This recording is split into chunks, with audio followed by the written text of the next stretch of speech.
The dirt under Sarah Vance's fingernails had turned a peculiar shade of rust orange, the kind of color that screamed alien world even when everything else about Kepler 442b tried to pretend it was Earth.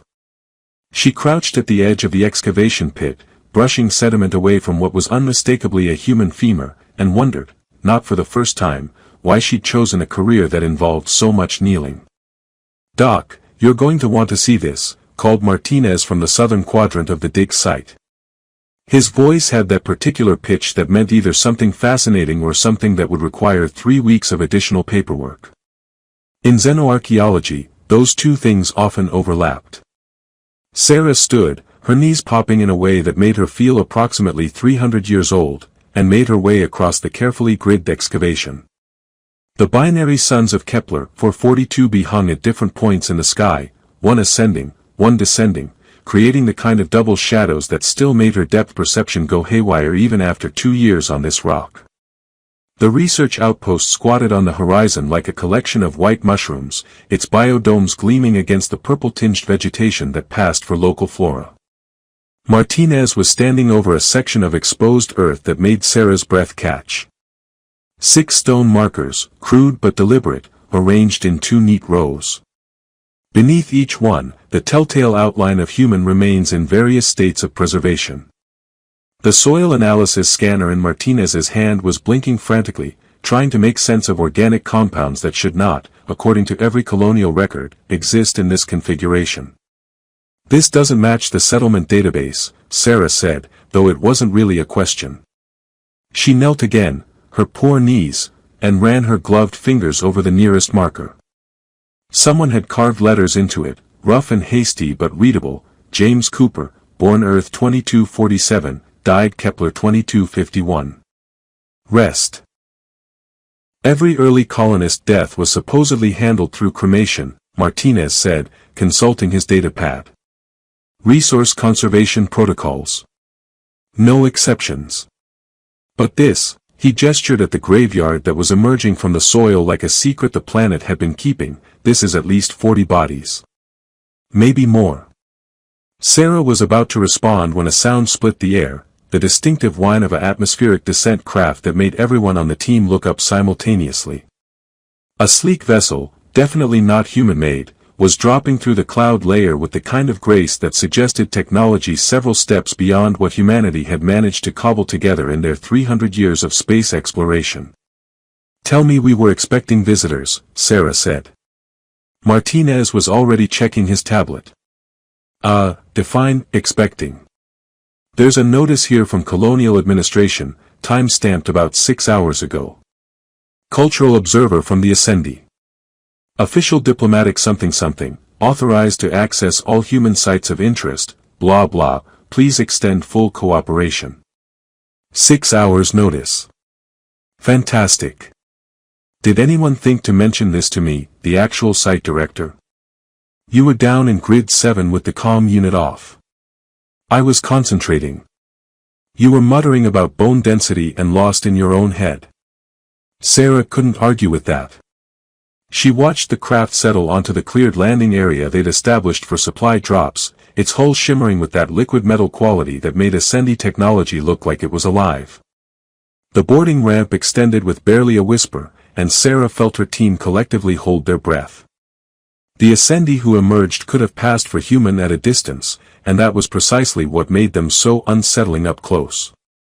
Tall, moving with a fluid precision that suggested every gesture was calculated for maximum efficiency. She wore something that was either a uniform or formal wear. With the Ascendi it was hard to tell, in shades of silver and deep blue. Dark hair pulled back in a style that would have looked severe on a human but somehow seemed natural on her. And the ears. Those long, elegant ears that tapered to points, catching the double sunlight and somehow making her look both ethereal and entirely real.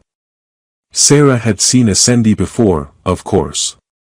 Everyone had, in the 2 decades since first contact. But she'd never had one walk directly toward her excavation site with the kind of purposeful stride that suggested this was going to be her problem specifically. Dr. Sarah Vance, the Ascendi said, and her voice had that peculiar quality they all shared, perfectly modulated, accentless, as if she'd learned human language from a computer. I am Lyrie, cultural observer. Your colonial administration has granted me access to study your work here. Fantastic, Sarah said, trying to inject enthusiasm she didn't feel into the word.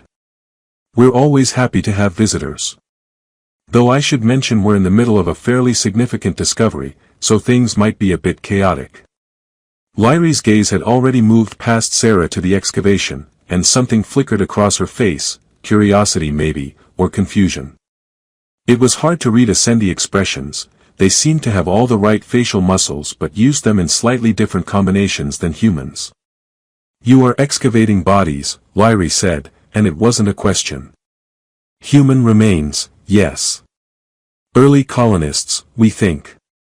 It's actually quite exciting because the records say. Why are they in the ground? The question was so blunt that Sarah actually laughed, a short surprised bark that made Martinez cough to cover his own amusement. Because that's where people buried them. That's kind of what burial means. Lyrie walked to the edge of the excavation with that unnerving grace, looking down at the exposed graves with the expression of someone trying to solve a mathematical equation that refused to balance. Her long ears twitched slightly, a gesture Sarah had learned meant the Ascendi equivalent of a furrowed brow. But why would you bury them? The energy expenditure alone would be significant. The space utilization is inefficient. And the bodies themselves, she gestured at the bones with one long-fingered hand, they contain valuable organic compounds that could be recycled. This makes no sense from any practical standpoint. Sarah opened her mouth to answer, then closed it again. How did you explain something so fundamentally human to someone who had apparently never encountered the concept? She looked at Martinez, who shrugged in a way that clearly said, "You're the boss, you handle the philosophical alien." It's complicated, Sarah finally said. Then uncomplicated, Lyrie responded, turning those unsettling eyes, slightly larger than human, slightly more reflective, on Sarah with complete focus. I am here to understand human cultural practices. Your administration believes this site has significance. Explain why humans would place deceased members of their species into soil rather than processing them efficiently. The way she said, processing them, made Sarah's skin crawl, though she couldn't quite articulate why. She looked back at the graves, at the crude stone markers someone had carved with loving hands over 2 centuries ago, at the careful arrangement that spoke of ritual and meaning in something that transcended mere efficiency. I'll explain, Sarah said slowly, but it's going to take more than a quick answer. Lyrie tilted her head, ears catching the light. I have time. Great, Sarah muttered, wondering how exactly one explained the entire concept of human death rituals to someone who looked at a graveyard and saw a logistics problem. Martinez was grinning at her discomfort, the bastard. Just great. Lyrie had been at the outpost for 5 days, and Sarah was beginning to understand what it meant to be studied. The Ascendi woman moved through the research station like a particularly elegant shadow, observing everything with those 2 large eyes, her long ears swiveling to catch conversations that weren't meant for her. She took notes on a device that looked like liquid mercury suspended in mid-air, her fingers dancing through holographic symbols that Sarah couldn't begin to decipher. The rest of the team had taken to calling her the auditor when they thought she couldn't hear, which was never, because those ears picked up everything. Sarah had caught Jenkins whispering the nickname from across the cafeteria, and watched Lyrie's left ear twitch in acknowledgement even though she never turned around. Your species has an obsession with euphemism, Lyrie said, appearing beside Sarah's workstation without warning. Sarah nearly dropped her coffee, which would have been a tragedy given that real coffee cost approximately its weight in iridium this far from Earth. Personal space is also a human thing, Sarah said, recovering. We like about an arm's length of it. Lyrie took one precise step backward, as if she'd been programmed with the exact measurement. Better? Weirdly, yes. Sarah saved her work on the skeletal analysis she'd been conducting. What's this about euphemisms? Your team calls me the auditor when they believe I cannot hear. But I am not auditing anything. I am observing. The terms are not synonymous. Lyrie's head tilted. Also, Jenkins referred to the cafeteria reconstituted protein as mystery meat yesterday. I analyzed it. There is no mystery. It is 73% soy protein, 18%. It's a joke, Lyrie. Humans joke about things. I have noticed this. Your species appears to use humor as a stress response mechanism. Inefficient, but statistically correlated with improved group cohesion. She paused. I do not understand jokes. Something about the way she said it, perfectly flat, made Sarah actually feel sympathetic. That must make conversations difficult. Extremely. Yesterday, Rodriguez told me to break a leg before I went to examine the western excavation grid. I spent 12 minutes trying to determine if this was a threat before Martinez explained it was encouragement. Your language is deliberately imprecise. Sarah couldn't help but laugh. Welcome to humanity. We're a mess, but we're consistent about being a mess. Lyrie's ears twitched, that expression of confusion Sarah was learning to read. You take pride in inefficiency. Sometimes. Look, was there something specific you needed, or are you just practicing human interaction? I wish to return to our previous discussion. About the burials. Lyrie gestured toward the door, beyond which the excavation site sprawled under the twin suns. You said you would explain. You have not. Sarah sighed. She'd been hoping Lyrie would forget, though that seemed unlikely given that the Ascendi appeared to have perfect recall of every conversation. All right. But this is going to require context. A lot of context. I have time, Lyrie said, exactly as she'd said 5 days ago, with exactly the same inflection. My assignment here is indefinite. They walked to the observation deck, where the excavation was visible through reinforced glass. Someone had set up a small memorial garden in the corner of the deck, a human tradition that had followed them across the stars. A few flowering plants from Earth, genetically modified to survive Kepler 442b's soil. Some photographs sealed in protective frames. A worn baseball cap. A child's drawing. Lyrie immediately gravitated toward these objects, studying them with the intensity she brought to everything. These items have no practical function. They're memories, Sarah said. Physical representations of people who mattered to the team. Jenkins' daughter made that drawing. Rodriguez's partner gave him that cap before he shipped out. Chen, she gestured at a photograph of a smiling woman, she was our previous site director. Died of an aneurysm 18 months ago. And you keep her image here. Why? Because we loved her. Because she mattered. Because forgetting her would feel like erasing her twice. Lyrie picked up the photograph with surprising gentleness, her long fingers careful not to smudge the protective casing. In Ascendi culture, when an individual ceases functioning, their biological matter is immediately returned to the resource stream. The body is broken down to base components and redistributed. Usually within 6 hours of death. That's horrifying. That is efficient. Lyrie set the photograph down with the same care. There is no logical reason to preserve non-functioning biological tissue. A body without consciousness is simply organic matter. To treat it as anything else is to engage in magical thinking. Sarah felt her jaw clench. And what about the person who was in that body? Don't they deserve something? Deserve? Lyrie's ears angled forward. An interesting word choice. The deceased individual no longer exists to deserve anything. They have ceased. Their matter continues in new forms, contributing to the collective resource pool. This is natural. This is correct. Do you mourn at all? When someone dies? Mourn. Lyrie tested the word like it was foreign, which Sarah supposed it was. We acknowledge the loss of productivity. We update organizational structures to compensate for the absence. We redistribute the deceased's duties and continue functioning. That's not mourning. That's logistics. They are the same thing, from a practical standpoint. Sarah turned to face Lyrie fully, studying that almost human face with its two perfect features and those elongated ears that somehow made her look like she'd stepped out of an ancient fairy tale. When was the last time one of your people died? Someone you knew personally? Lyrie was quiet for a moment, which was unusual. 17 years ago. My mentor, Kavrin. He was overseeing my training in cultural analysis when his cardiac equivalent failed. He was processed within 4 hours. His quarters were reassigned within 8.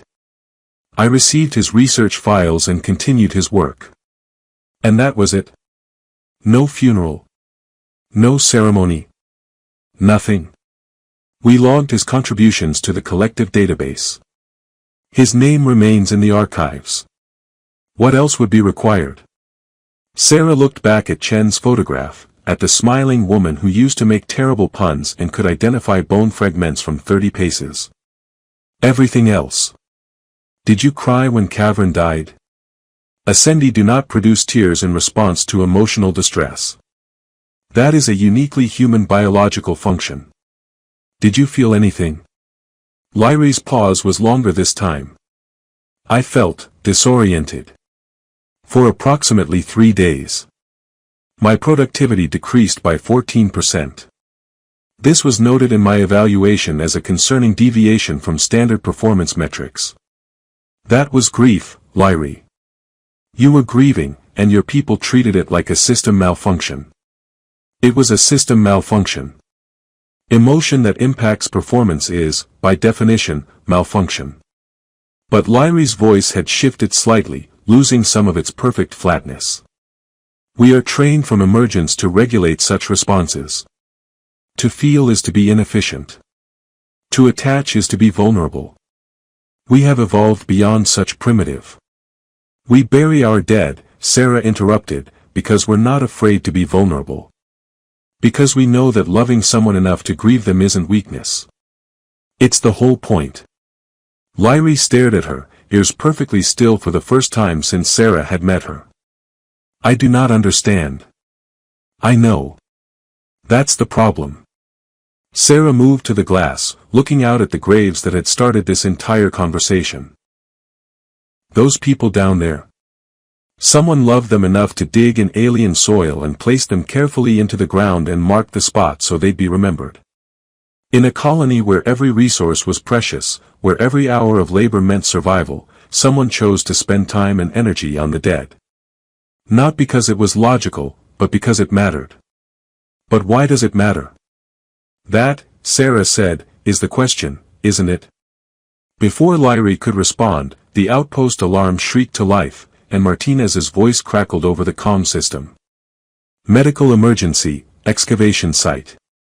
Structural collapse in Grid 7. We need everyone now. Sarah was running before she'd fully processed the words, Lyrie's footsteps a whisper behind her, and the question hung in the air between them, unanswered.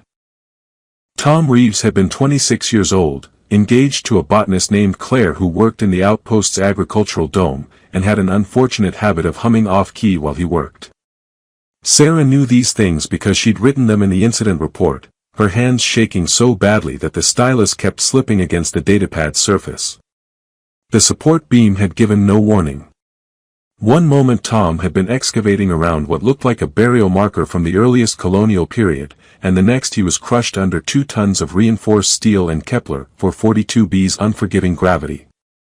Martinez had reached him first, but they all knew, even before the medical scanner confirmed it, that there was nothing to be done. Claire's screams had carried across the excavation site, raw and primal, the kind of sound that bypassed rational thought and went straight to the part of the brain that understood loss. Sarah had held her while the medical team worked, while they went through the motions of trying to restart a heart that had been stopped too quickly and too completely. Now the outpost felt like a tomb itself. People moved through the corridors in hushed clusters, speaking in whispers as if normal volume might shatter something fragile. Jenkins sat in the cafeteria staring at his untouched food. Rodriguez hadn't left his quarters since it happened. The work had stopped, not because anyone had ordered it, but because continuing felt obscene. Lyrie watched it all with an expression Sarah couldn't quite read. The Ascendi woman had been present when they'd pulled Tom's body from the wreckage, had observed the chaos of human grief with the same focused attention she brought to everything. But something in her posture had changed, her shoulders held differently, her ears angled back in a configuration Sarah hadn't seen before. "Your entire operation has ceased functioning," Lyrie said, finding Sarah in her office where she'd been pretending to work for the past 3 hours. "Productivity has decreased by 97%. This is unsustainable." "A man died, Lyrie." "Yes. And now you are all behaving as if you also died. As if by stopping your own functions, you can somehow reverse his cessation." Lyrie's head tilted. "This is illogical." Sarah felt something hot and sharp rise in her chest. "Get out." "I am merely observing that." "I said get out." Sarah stood, and she must have looked dangerous because Lyrie actually stepped backward. "One of my people is dead. His fiancée is sedated in medical because she couldn't stop screaming. And you're taking notes like this is a field study. So unless you have something useful to contribute, get the hell out of my office." Lyrie left without another word, her footsteps silent, and Sarah collapsed back into her chair feeling ashamed and furious and so tired she could barely think. The funeral was scheduled for the next morning. Sarah had sent the notification to Colonial Administration, had filed the paperwork, had contacted Tom's family back on Earth where they'd received the news with a 17-month time delay. She'd also made the decision that Tom would be buried at the excavation site, near the graves of those early colonists who'd understood what it meant to honor the dead. When she'd announced this to the team, Claire had broken down again, but this time it was different. This time she'd nodded and whispered, "Thank you," through her tears, and Sarah had understood that somehow this mattered in a way that processing Tom's body through the outpost standard protocols never would. Lyrie appeared at Sarah's door again that evening, and this time Sarah was too exhausted to be angry. "I wish to attend the funeral," Lyrie said. "Why?" "So you can take more notes about how inefficient we are." "No." Lyrie's ears twitched. "Because I do not understand, and I think perhaps I should." Sarah studied her for a long moment. "Fine. But you stay quiet, and you show respect, even if you don't understand what that means." "I will attempt to comply." The funeral took place as the twin suns rose, casting double shadows across the excavation site that made everyone look like they existed in two places at once. The team had worked through the night to prepare the grave, digging by hand in the rust-orange soil, placing Tom's body, wrapped in biodegradable cloth, into the earth with a gentleness that made Sarah's throat tight. Claire stood at the grave's edge, supported by Rodriguez and Jenkins. She'd insisted on being there despite the sedatives, despite everything. Sarah had prepared words, had written a speech that captured Tom's terrible sense of humor and his dedication and all the small things that made him irreplaceable. But when she tried to speak, her voice cracked and failed. Martinez stepped forward instead, his usually jovial face drawn and tired. "Tom used to say that xenoarchaeology was the only job where you could be elbow-deep in alien dirt and still somehow get it in your ears. He said it was a gift." Scattered laughter, watery and broken. He loved this work. Loved uncovering the stories of people who'd been brave enough to leave everything behind and start over on a new world. And now he's part of that story. Part of this place. They lowered Tom into the ground, and Sarah heard Claire's breathing hitch, heard the small wounded sounds that escaped despite her best efforts. One by one, they each took a handful of soil and dropped it onto the wrapped body. The sound of earth hitting cloth was somehow final in a way that no amount of digital death certificates could match. Sarah approached last, her hand shaking as she released the dirt. It fell in a soft scatter, and she found herself whispering, "Rest now." The word surprised her. She wasn't religious, hadn't been raised with any particular tradition, but they felt right anyway. She turned and nearly walked into Lyrie, who was standing closer than expected, her eyes fixed on the grave with an intensity that bordered on uncomfortable. The Ascendi woman's ears were pressed flat against her head, and her hands were clenched at her sides. "Why?" Lyrie asked, and her voice was different somehow, rougher. "Why place him in the ground? He cannot hear your words. He cannot feel your grief. The body is just matter now, just organic compounds that will decompose and return to the ecosystem regardless of whether you place it carefully in a hole or process it through efficient means. So why do this? Why waste the energy? Why cause yourselves this additional pain?" The question hung in the air, and Sarah felt the weight of every eye on them. Claire was staring at Lyrie with an expression that might have been anger or might have been something else entirely. Sarah looked at the fresh grave, at the marker they would place once the soil settled, at the faces of her team who were all waiting for an answer. "Because Tom mattered," she said finally. "And this is how we prove it. By placing his remains in soil. By refusing to treat him like waste. By taking the time, even when we don't have time, even when it hurts, to say that his life meant something. That he changed us by being here, and we're going to remember that change." Sarah moved closer to Lyrie, close enough to see the way those two large eyes were reflecting the double sunrise. "You want to understand? Then do this, stay here tonight. Alone. Sit beside this grave and think about what you've seen. Think about why every person here is weeping over organized matter. And tomorrow, if you still don't understand, I'll try to explain again." Lyrie's ears twitched forward, then back, a gesture that Sarah was beginning to recognize as internal conflict. "You want me to conduct a vigil? I want you to try. Really try. Not as an observer taking notes for a report, but as someone who's willing to consider that maybe your people got this wrong." The words were harsh, harsher than Sarah had intended, but Lyrie didn't flinch. Instead, she nodded slowly and said, "I will stay." Lyrie had calculated that a standard Kepler 442b night cycle lasted approximately 19.3 hours, accounting for the planet's axial tilt and orbital period. She had not calculated how long 19.3 hours could feel when spent alone beside a mound of fresh earth while her entire philosophical framework slowly unraveled.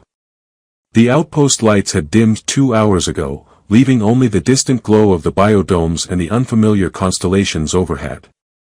Kepler 442b's sky held no stars that Lyrie recognized from either Earth or the Ascendi homeworld, just scattered points of light that meant nothing to her, offered no familiar reference points. She sat cross-legged on the ground, an inefficient posture that her Ascendi instructors would have corrected immediately, and stared at Tom Reeves' grave. Her initial approach had been systematic, because Lyrie only knew how to be systematic. She had reviewed her observations from the funeral, noting Claire's respiratory patterns indicating extreme distress, Martinez's voice modulation suggesting controlled emotion, the way Jenkins had gripped Rodriguez's shoulder with a force that would have been painful if Rodriguez had reacted. She had catalogued it all in her mental database, cross-referenced it with her species' understanding of human behavior, and found gaps. Large ones. The kind that her training insisted did not exist. 3 hours in, she had begun talking to the grave, which was absurd. "Your species is extremely difficult to analyze," she said to the disturbed soil. "The data suggests that grief serves no evolutionary purpose. It decreases productivity, impairs decision-making, and consumes resources that could be allocated elsewhere. And yet you all engage in it voluntarily, repeatedly, as if pain itself has value." The grave, predictably, did not respond. Lyrie's ears twitched in annoyance at her own behavior.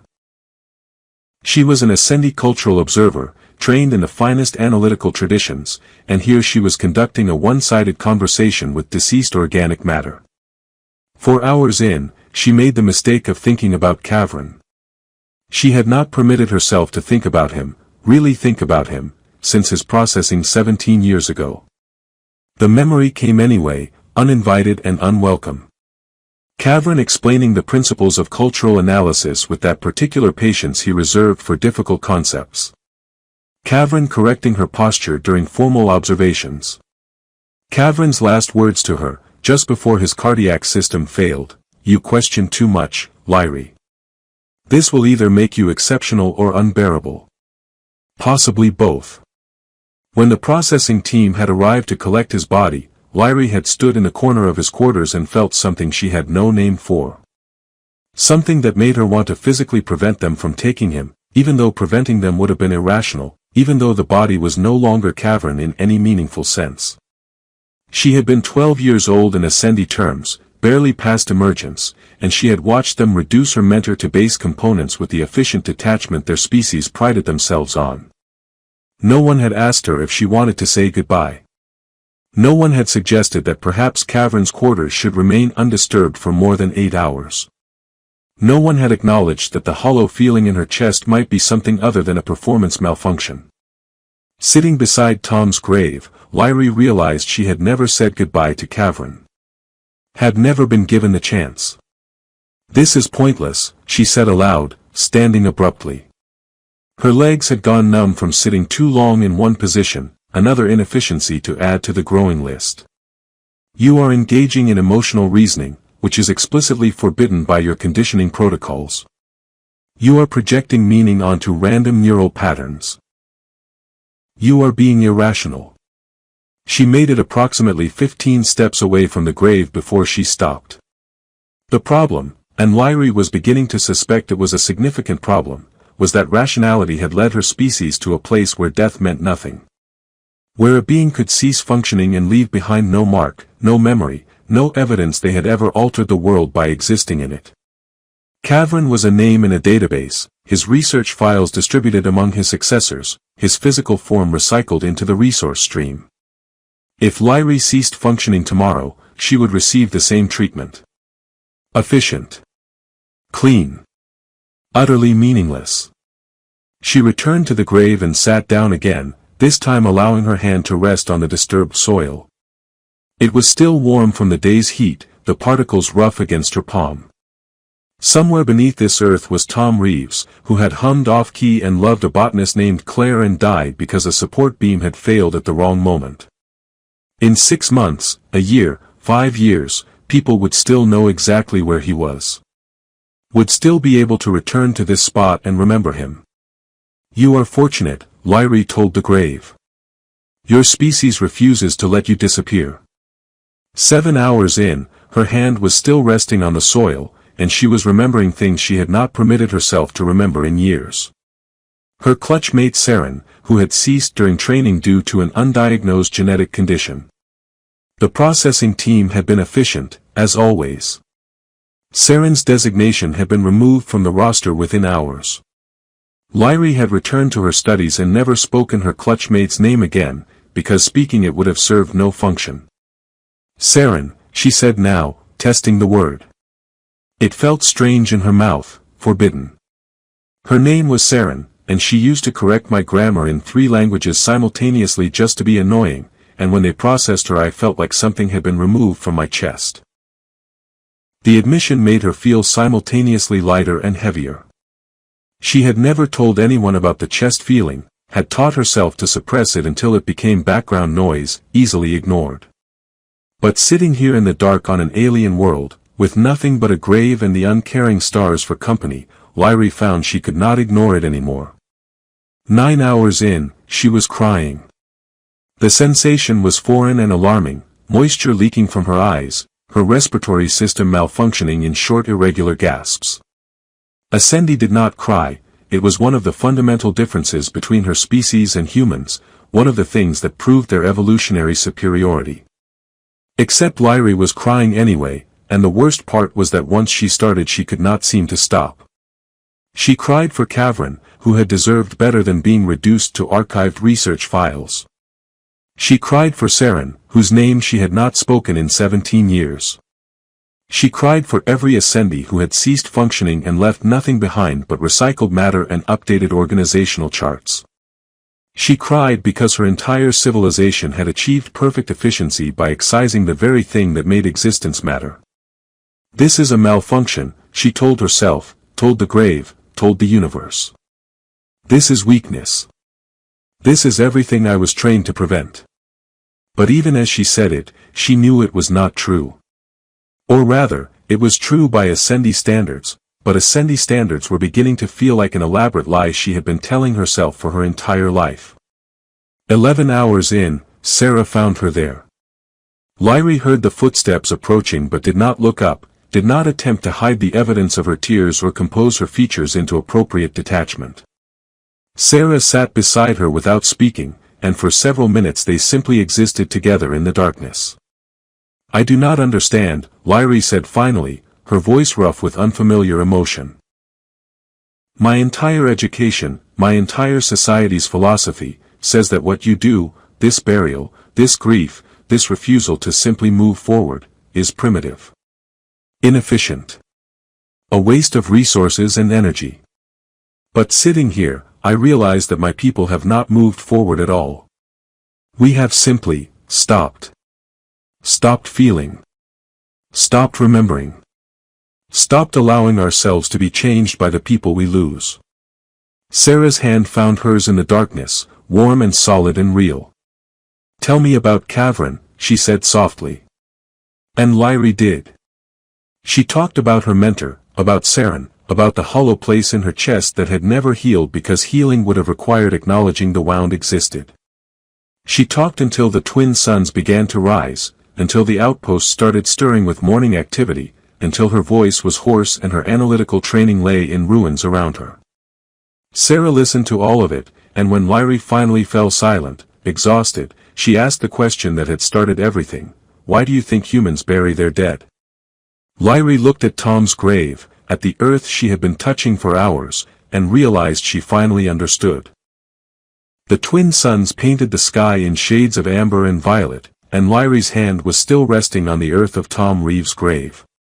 Sarah sat beside her, patient in a way that suggested she understood that some answers required time to form properly, required the person asking to work through layers of conditioning and certainty until they reached something true underneath. "We bury our dead," Sarah said, her voice soft enough that it felt like a secret being shared, "not because we think the body still lives. Not because we're ignorant of decomposition or biology or entropy. We know the person is gone. We know the body is just matter now, carbon and calcium and all the elements that will eventually return to the soil and the air and become part of something else." Lyrie's ears angled forward, catching every nuance of sound, and she realized her hand was trembling against the earth.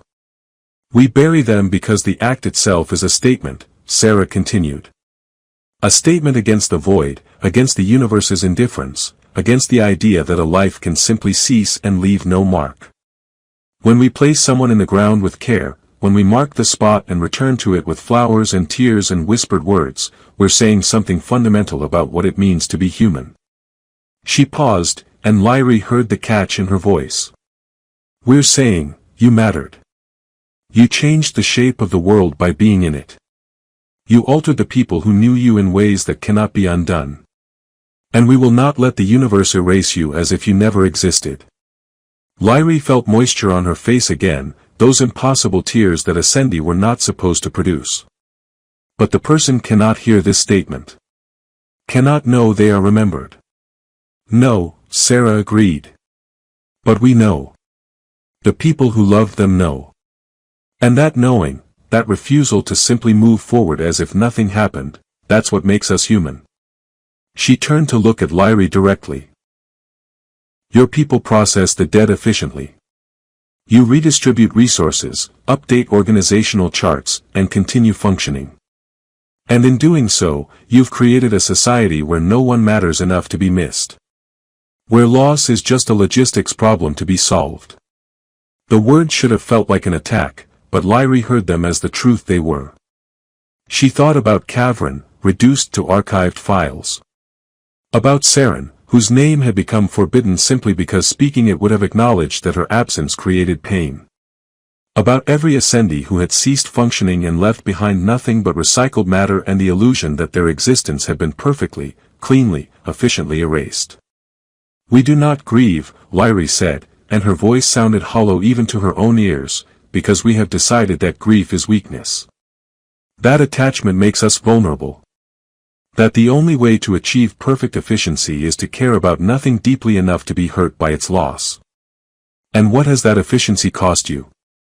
Everything. The answer came immediately, instinctively, bypassing 17 years of conditioning. It had cost them everything that made existence more than just continued functioning. Every connection carefully kept shallow enough to be easily severed. Every emotion regulated out of existence before it could impact performance metrics. Every loss processed so quickly that there was never time to acknowledge what had been taken. When Kavrin died, Lyri said slowly, working through the realization as she spoke, I stood in his quarters and wanted to stop them from taking him. I wanted to say that he had been more than just his research output, more than the sum of his contributions to our collective databases.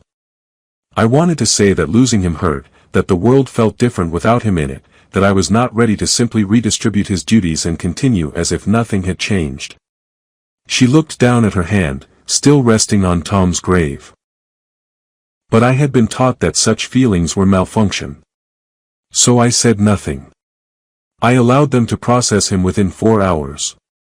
And I have spent 17 years pretending that the hollow place he left behind does not exist. Sarah's hand covered hers, warm and solid. You can say it now. You can say all of it. And Lyri did. She spoke Kavrin's name into the dawn, and Saren's name, and the names of every ascendee she had known who had ceased and been erased as if they had never mattered.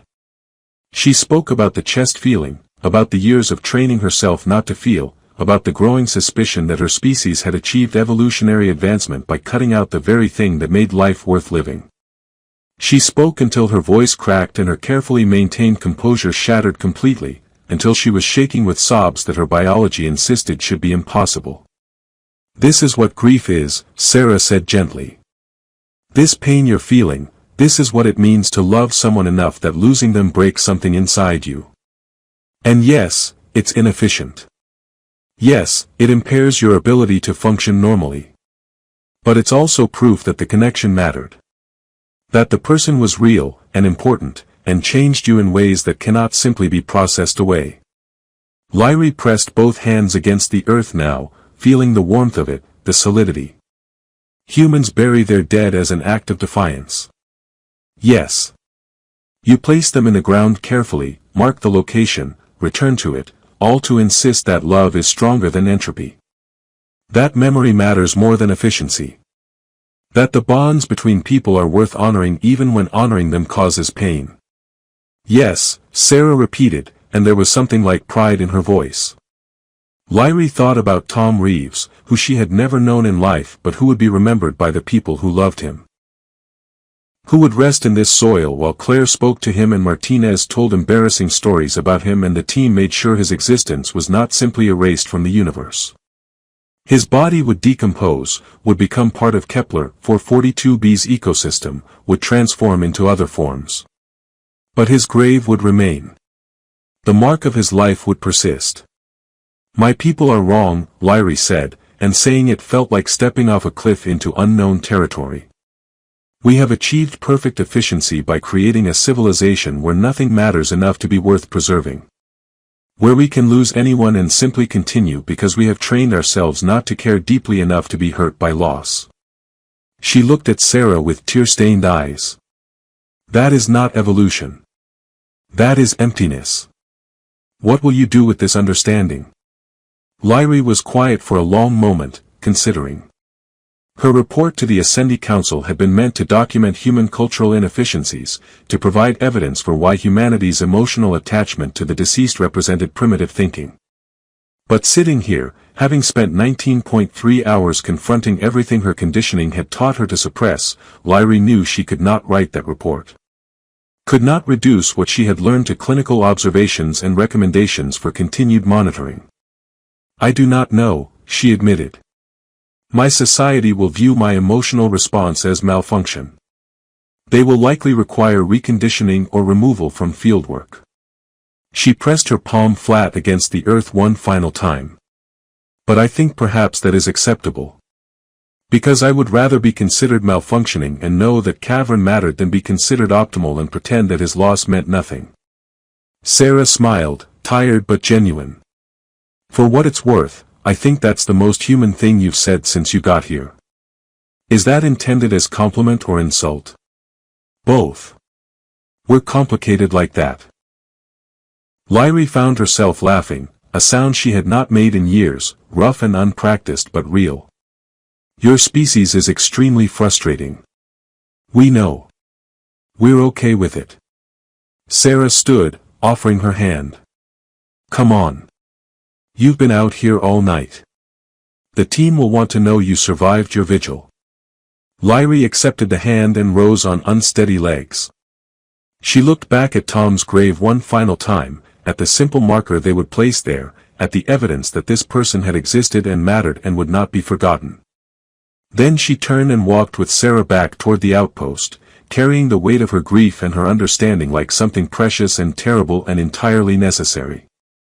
In her pocket, her reporting device remained untouched, its holographic interface dormant. Whatever report she eventually submitted would be nothing like what the Ascendi Council expected.